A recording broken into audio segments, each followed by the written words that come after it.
A guilty verdict in the trial of the contractor in the Center City Market Street collapse. A Philadelphia jury found Griffin Campbell guilty of 6 counts of involuntary manslaughter and not guilty of third-degree murder charges. 6 people died in the building collapse in 2013. Joining us now for analysis is NBC10 legal expert Enrique Latoison. Enrique, thanks for being here this afternoon. Let's start off with, what does it say about the prosecution's case that jurors opted for the lesser charge? Well, it says the jury did not believe the prosecution's theory.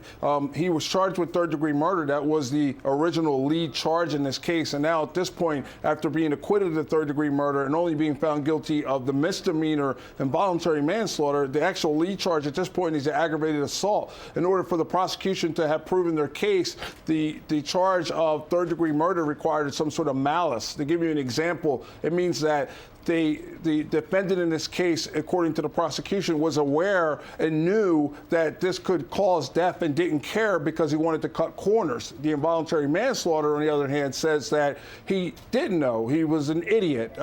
He was doing this job but didn't know it was going to cause the death, but he was grossly negligent, and therefore that's the involuntary manslaughter.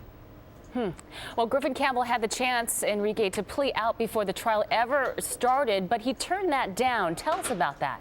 Well, I mean, he had the opportunity to plead guilty to the charges that he ended up with. The prosecution gave him an opportunity to have the third-degree murder charges actually dropped for a plea bargain. So in this particular case, this is kind of a loss for the prosecution, because after going through a complete trial, jury trial, and spending all the money that it takes to prosecute a trial, he ended up with the same exact charges. So this is kind of a win for the defense, because he doesn't have the third-degree murder charges and only has the involuntary manslaughter, which are the misdemeanors, along with the felony, catastrophe, and the aggravated assault charges. So obviously the possible sentences are a lot less in this case now.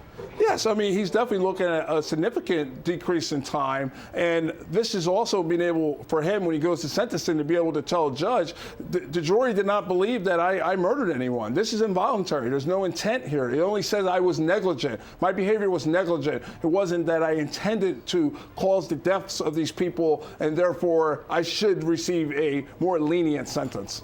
All right, Enrique Latoison, thanks again for weighing in here. We'll have more reaction on this story coming up tonight at 5 o'clock. We appreciate it. Thank you.